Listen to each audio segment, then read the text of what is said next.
Hi, everyone. So it is Dr. Yen and Jennifer Terry, and we are here to talk about an important topic in both education and just in general with the way things are going on with the world. We are going to talk about belonging. So I just want to thank you for joining us, and let's get started, shall we?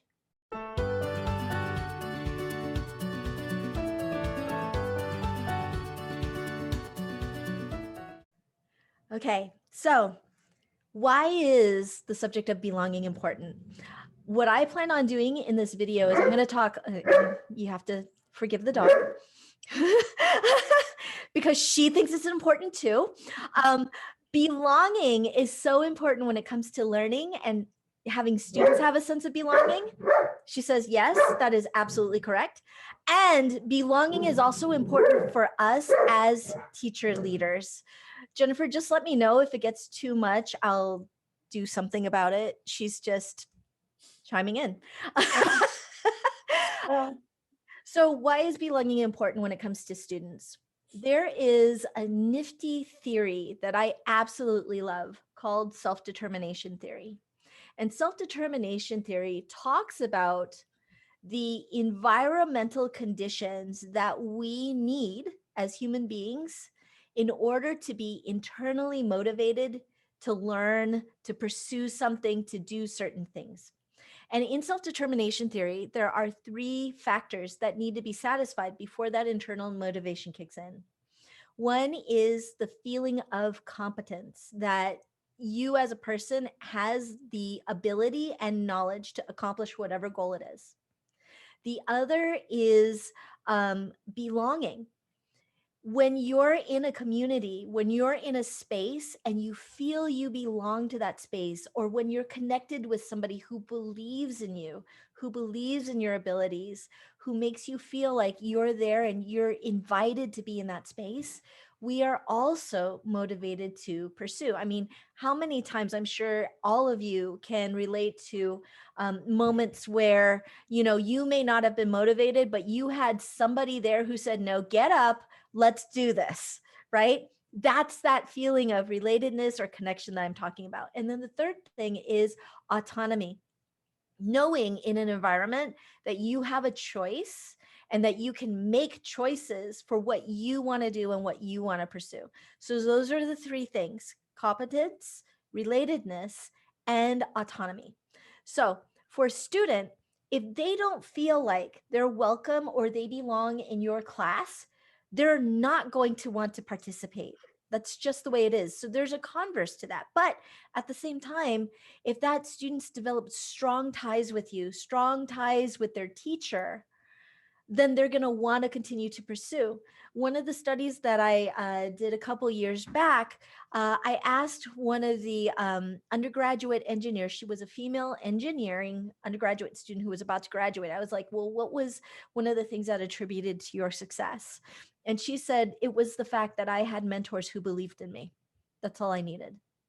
So it's such an important component in terms of being a teacher who believes every single one of your students has and will be successful in your classroom, but also in their career, right?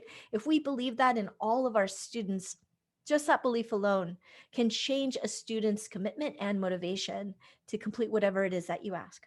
Now, on the flip side, it's also important for us to belong in our communities. And for those of you who are the teachers that want to address the system, this education system that is broken, that is asking you to do things against what you know in your heart is right about education.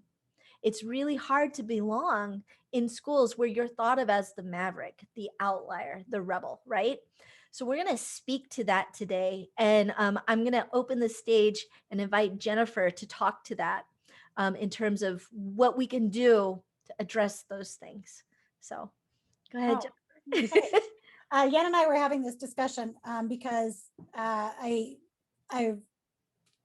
blog that I was writing for my business and for Key Learning is about belonging, and it's such a Wow, it's been such a big journey for myself that I've gone on in understanding it.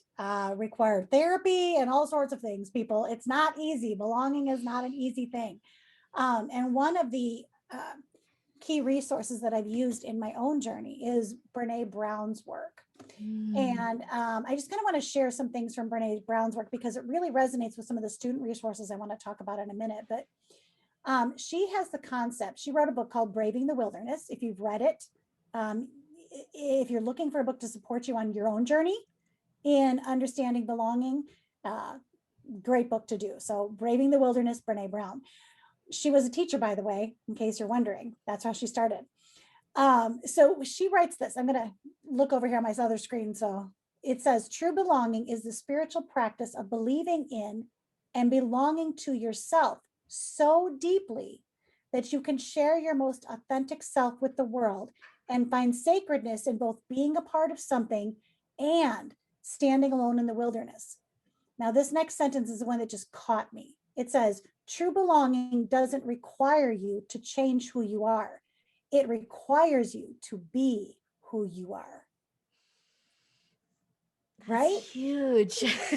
Right. And so when you think about that, it shifts the ideas in my head around belonging. Because when I think about the word belonging, my first instinct is I've got a yearning to belong, right? I think that's natural, that yearning to belong. And secondly, I get edgy and nervous and upset because I've struggled with belonging my whole life. So it's these dual emotions that start popping up around the idea of belonging. And And just go to ahead. share, and also culture too. Mhm. Like speaking from a feminist perspective, we're often treated as, oh, well, in order to belong, we have to act a certain way, be certain kind of people, or we're judged. Yeah. Yeah, absolutely. And so when you think about this idea, true belonging doesn't require you to change who you are. It requires you to be who you are. That sentence alone flips the way we should be looking at connecting with our students in the classroom. It should be flipping the way we look at creating that sense of belonging in those relationships, because school is built on the premise that we all have to be a certain way in order to be successful, right? Yeah. And that certain way is aligns with the Eurocentric way of being, right? And when you stop and you think about, wait a minute, if I'm going to truly belong and I'm going to be who I am, how do I get to do that in a society or a system that doesn't welcome who I am? Right. Yeah. And so if you're a teacher, right, and you're thinking about this idea of belonging and you're a rebel teacher, right? It's Brene Brown says this thing right here. Stop walking through the world looking for confirmation that you don't belong. You're always going to find it because you've made that your mission, right? She said true belonging and self-worth are not goods. We don't negotiate their value in the world, right? We're supposed to, she talks about it being this paradox, right? True belonging involves that courage to stand alone. As a rebel teacher, this is what she says. I think she's speaking to rebel teachers right here. In other words, if we're too afraid to disagree or rock the boat, whether it's our family, our political party, and I'm going to add our school environment, we won't feel like we belong anyway. Yes. So you have to cultivate that idea of belonging. You have to be willing to rock the boat. You have to be willing to disagree with what's happening, right? And to me, that goes back to that core of once you know who you are, that identity, that self-awareness, you understand who you are and you want to remain true to that, it requires you to be who you are, then you're going to rock the boat. Yeah. You're going to, you're going to be able to disagree. And it doesn't mean, she has her 4 pieces, right? To real connection. She says, people are hard to hate close up. Get close to people you don't understand and don't know. 2, speak truth to bullshit, right? But it also says to be civil. Rebel teachers are not teachers that speak truth to bullshit and are offensive, right? And aren't civil or loving, because love has to be at that core. Yes. And then it says, hold hands with strangers, have a strong back, a soft front, and a wild heart. I mean, could you find any words that describe a rebel teacher better? A strong It's so back, true. soft front, and a wild heart. I mean, to me, this just like speaks to what we're talking about. And she talks about that idea of belonging to yourself first. What does that look like? And how do you teach kids about that? And how do you create a classroom environment where kids can show up who they really are? That is the core of being culture responsive, by the way.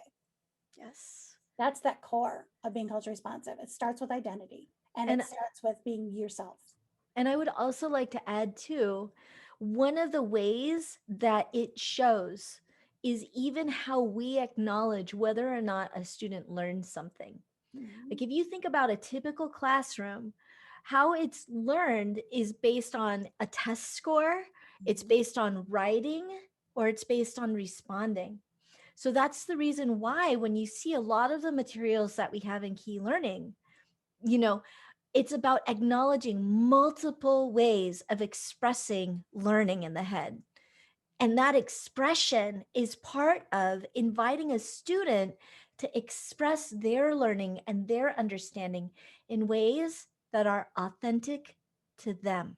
Mhm. And, Yeah. I've had questions where teachers ask, well, how do I do that? And this is what I tell them: ask your students. Mhm. Let them decide how they're going to show you they've learned it, because you're going to be so surprised at what they come up with. And I'm sure you're going to be delighted about it too. And so are they. Sorry, just had to put that in there because I Yeah. think, we unconsciously put these things in there. Mhm. And the problem with that is, for instance, if you're a quiet, withdrawn person and you're in a classroom where the only way you are seen and heard is if you speak up, you've isolated that student without even knowing it. Right. And so a conscious way of bringing that to the fore is opening, our ways of accepting participation. Oh my gosh, yes, and encouraging it, right? This Yes. is this is like the central part of culture responsiveness, and you look at the way Dr. Holly frames that. He says culture switching, right? And that's what you're talking about, right? It's Yeah. the student who's super shy in the classroom. There are moments in the classroom where being able to engage in your own way, putting out your ideas or engaging with others is done for you in that way. And to strengthen you to be able to be in a world where that's not always going to be the case, you culture switch. So you also practice speaking and sharing in a way that is not authentically you, so that you can become culturally diverse. That's called that global dexterity, right? Being able to move from one cultural way of being to another. But the core comes back to this idea of true belonging. It's fitting in without giving in. You don't change who you are. Yeah. You try a different way of communicating, you try a different way of sharing, but you still get to be who you are and bring that in. And that's the beauty of this, right? That's the Yes. beauty of this work, is that if you know who you are and you can stand firm in that, and as a teacher you say to your students, who you are matters, has value, belongs here. The way you communicate, the way you think, the way you learn, the way you look at time, the way even when you talk, being spontaneous or taking turns, right? All of that has a place. And as a teacher, when you bring in and you value your students, their authentic selves, in the way you have them communicate with their peers, in the way you have them show what they know, in the way you have them learn, that's when you're bringing in that culture responsiveness. Yeah. And what happens is they become so engaged in the learning that their learning goes far beyond anything you could have taught them if you were being the sage on the stage. And I think part of it too is when you give students opportunities to express their authentic selves, they're learning who they are as well. Mhm. Like, I mean, I think about, and Jennifer, you and I have talked about this before too. It's like we're always in a state of becoming, right? We're always in a state of becoming something more than we are now. Part of that, though, is having a sense of who we are. Students Mhm. are the same way. Mhm. If they're brought up in a society like we are, where there are expectations of who you're supposed to be, and that's not authentically you, Mhm. when do you have opportunities? When do students have opportunities to discover themselves? Yes. And Yes, so, absolutely. right? And to know that while they're discovering themselves, they're doing it in a space that is safe, Yes. And right? acknowledging it.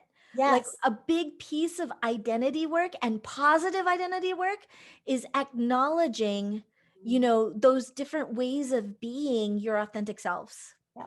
Yeah.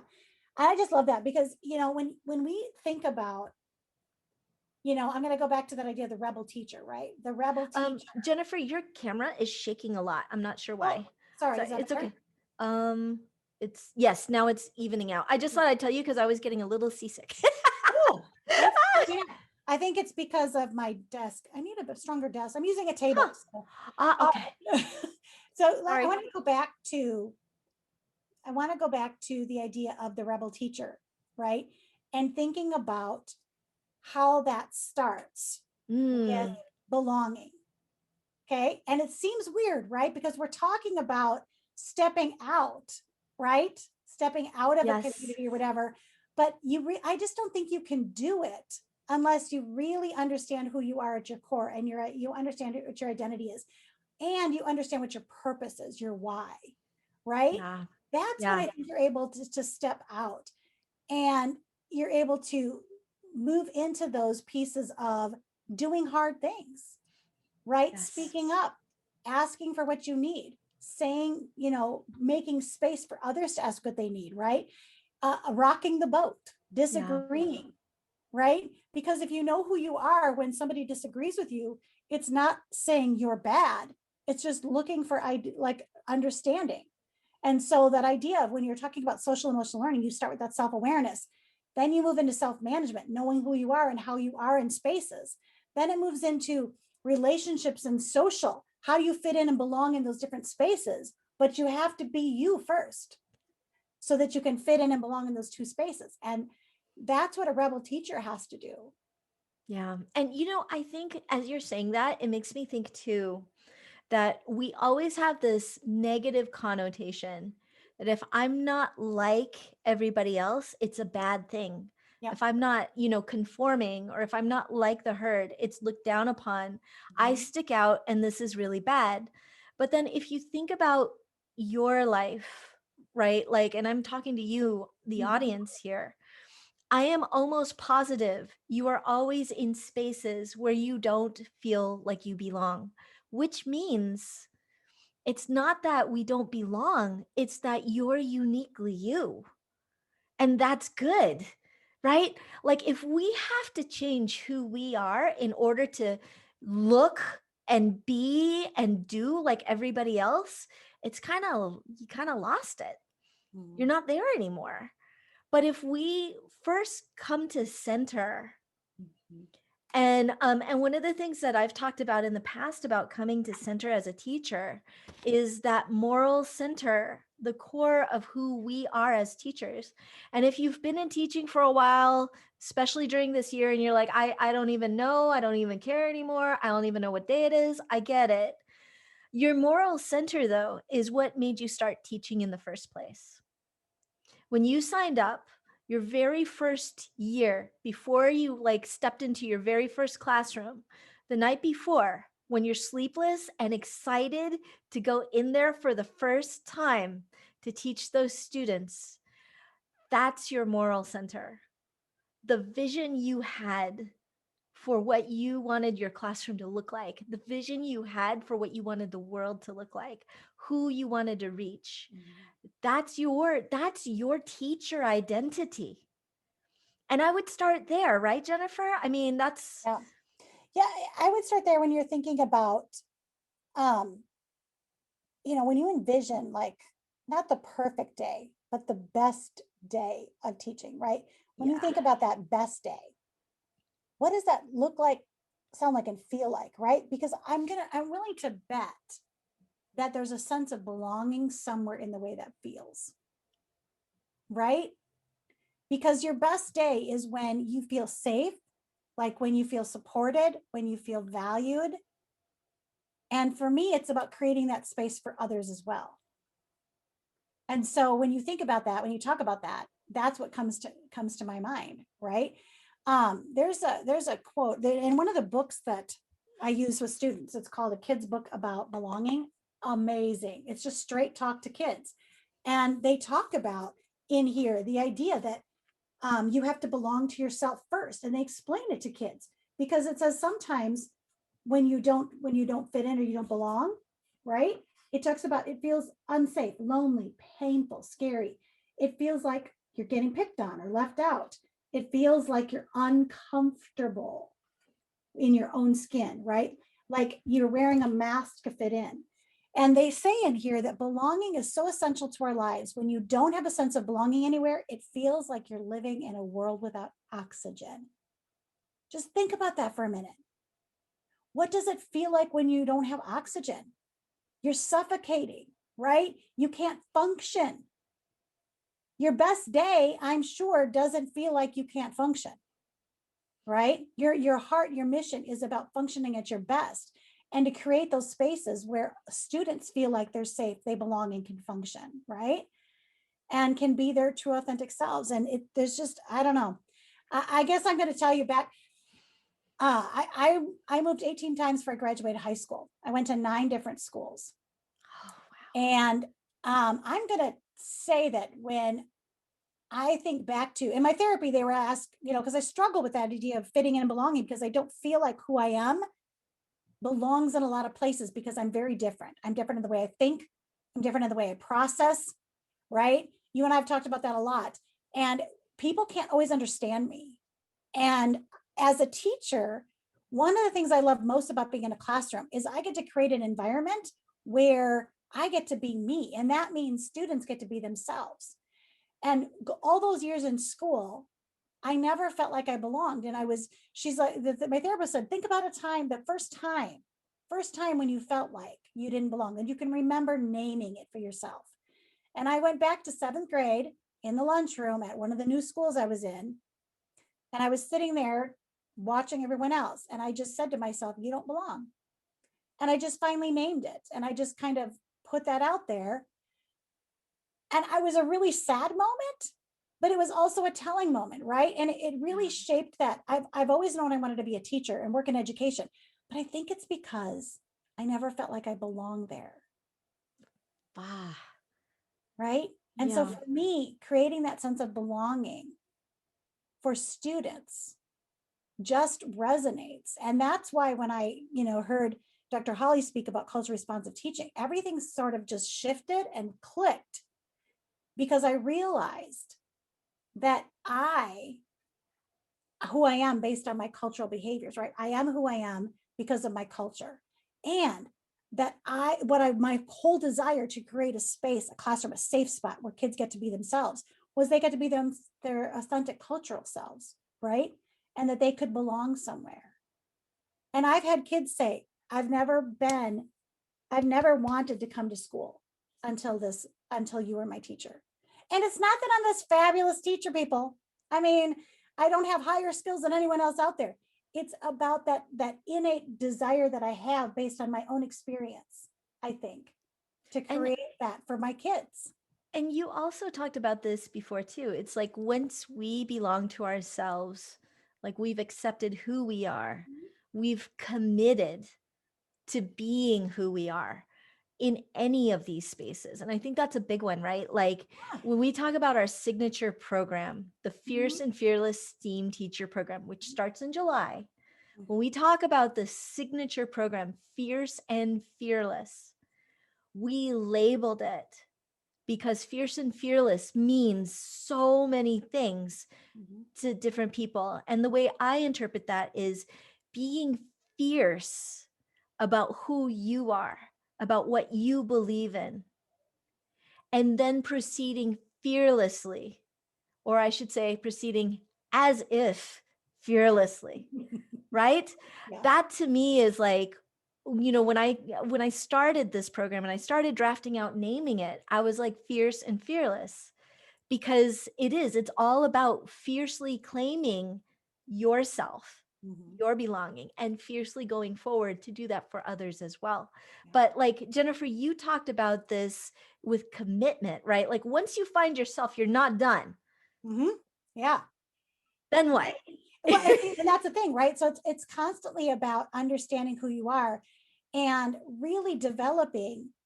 This is where that critical social consciousness comes in for me. And so that critical social consciousness is the ability to recognize and understand and critically analyze all the systems you're in, right? The systems of the world, the school system, right? And not only analyze it, but see the inequities that exist there, both for yourself and others, and then do something to change it. And for me, the core of that is really understanding that idea of belonging.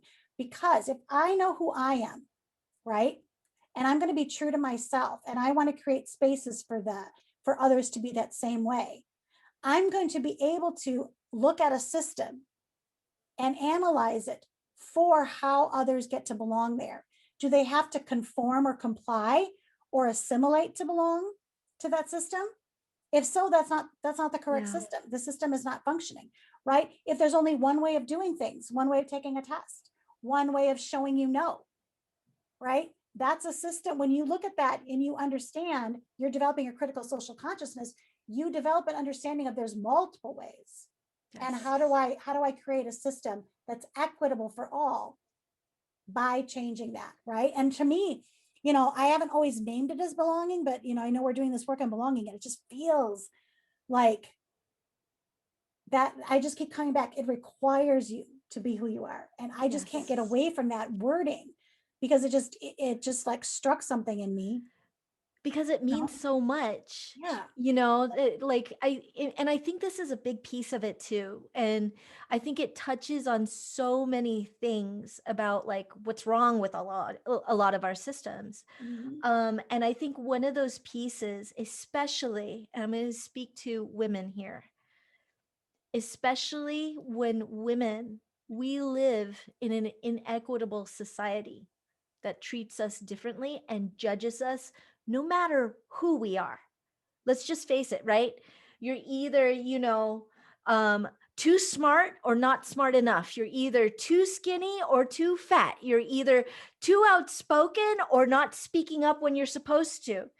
There is no compromise Mhm. to be exactly who you are until you claim that for yourself. Yeah. But I would also like to share too, and I just wanted, okay, so two things before I forget, if that's okay.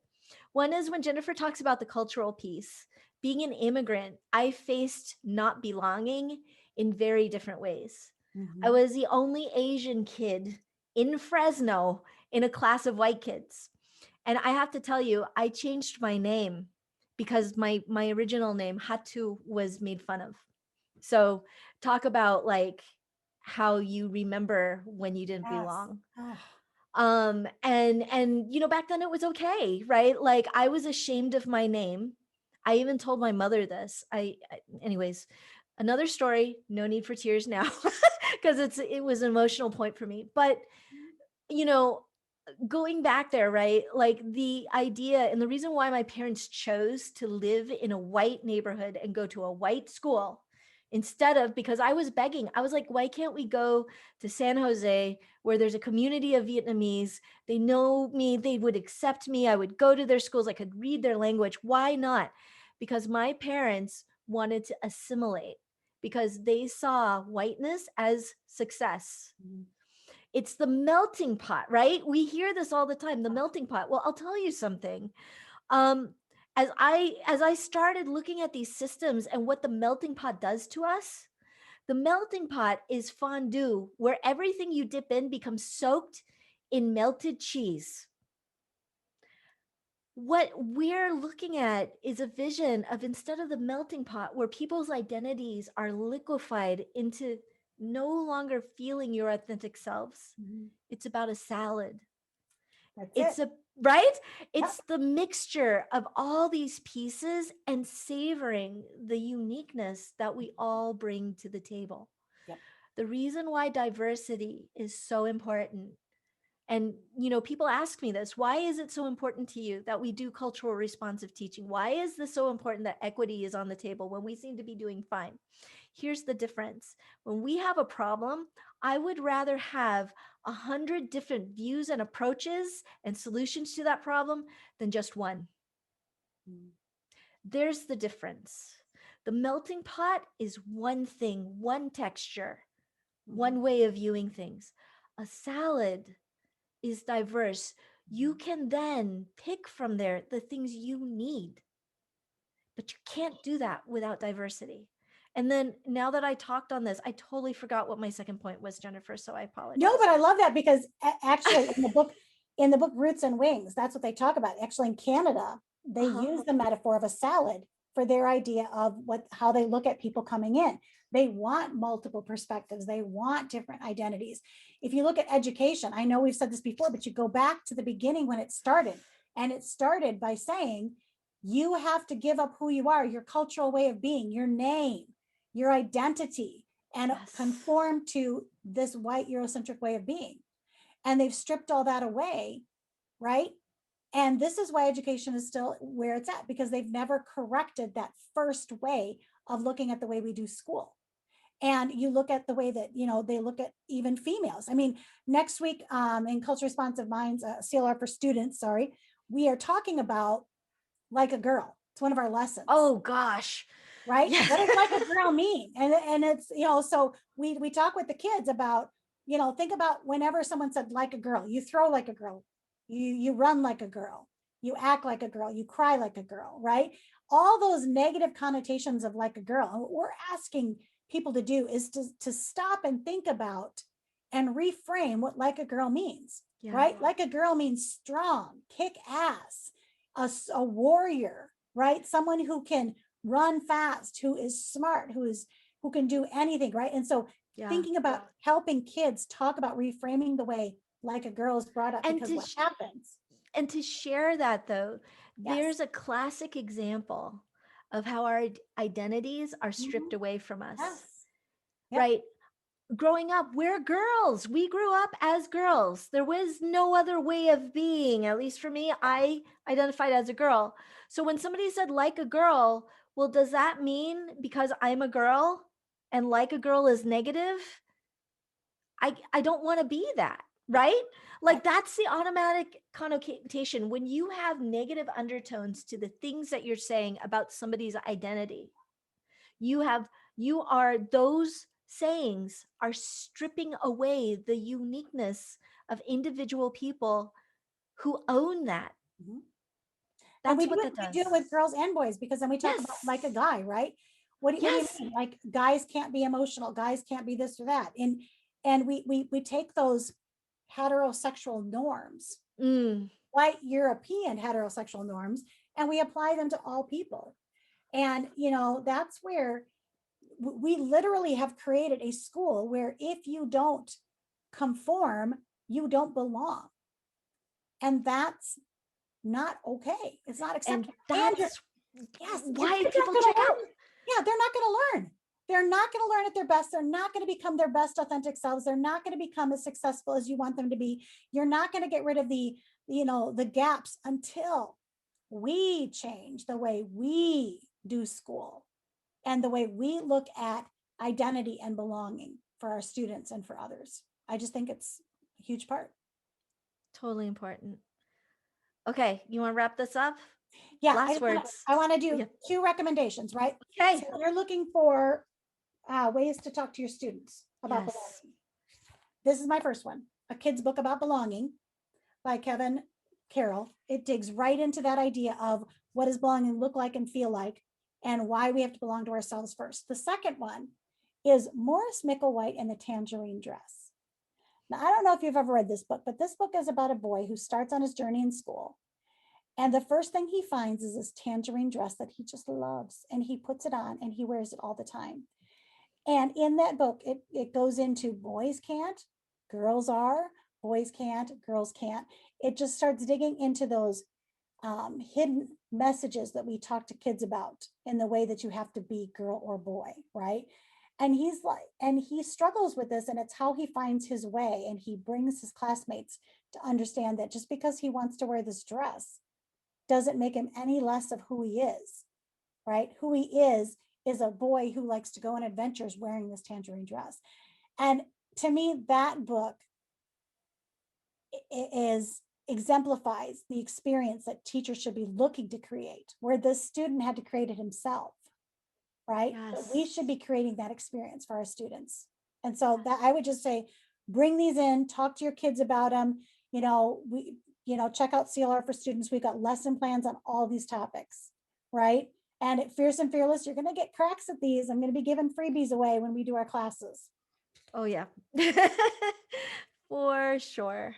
And, the other thing I would invite you to think about too is when you're teaching these books, It's not just about focusing on the story, but there's opportunities there to bring out the empathy. For example, the first book that you were talking about, Jennifer, what's the title of it again? Oh, the kids' book about belonging? Yes, the kids' book about belonging. I think it's important to ask all your students, have you ever felt this? Mhm. Did you ever have an experience where you didn't belong? What did students, what happened? Why did you not feel like you belonged? And then you don't leave it at that. The next question is, okay, if the roles were reversed and you had a person who didn't belong in that situation, what would you have done to help that person belong? Yeah. And there's the powerful piece that I would invite you to bring in Mhm. and not forget. Like oftentimes we think the book is the important thing, but it's not. It's the Oh, lessons to distill out of it. And I think that's the one you want. If you want to create a culture of belonging in your class, mhm. then in some ways you have to teach it. Yeah. What do you do? What could you have wanted from others to make you feel like you were welcome? And Oh, even before that, what would you need from yourself yes. to feel like you belong? What are those emotions that come up when you feel like you belong and you feel like you don't? And getting at that core of where is that point where you say, here's who I am, and I'm going to be my authentic self to belong in this space. And so even having kids draw out who is the person you are, right? What is the space you would create so that you belong? Yes. And I would also say this too, like I'm sure there's a lot of teachers. I've talked to many teachers who are like, I'm the only teacher there. And I feel like I don't belong all the time. And I Mhm. just want to get through the year and not get fired. I Yep. understand that, Me too. but how do you do that? How do you get in touch with your authentic self, right? Because I mean, come on, this year is exhausting. How do you strengthen your inner core despite what's going on? And what I would say is this: find your people who can acknowledge your authentic self. Mhm. This is why we created the Fierce and Fearless program. And if, before July, this is why we have a Facebook group called Rebels Teaching Elementary STEAM. Because if you're that rebel, you don't have to be alone. You can come to these communities and align with the people that also think the same ways you do, that also don't feel like they belong in their school systems. Mhm. But they're also doing the same things that you are and trying to break a system to create something new. So, like I said, I would say, and that's the same with your kids too. What's one way that you can help kids belong? One is by finding amazing stories and examples of people that are similar to your children. When I was in high school, um, I had a huge rift with my parents because again, it was Asian culture meaning against white culture. I had a boyfriend, and that was not okay with my parents, like to the point where my dad almost disowned me. So, talking about this compromise, I remember crying in the middle of the library because I just couldn't, I was trying to figure out who I was, right? And how to exist between these two different worlds that my parents couldn't understand. Mhm. And I remember the librarian came to me and she got me hooked on Amy Tan's books, and I have to tell you, that was my lifeline.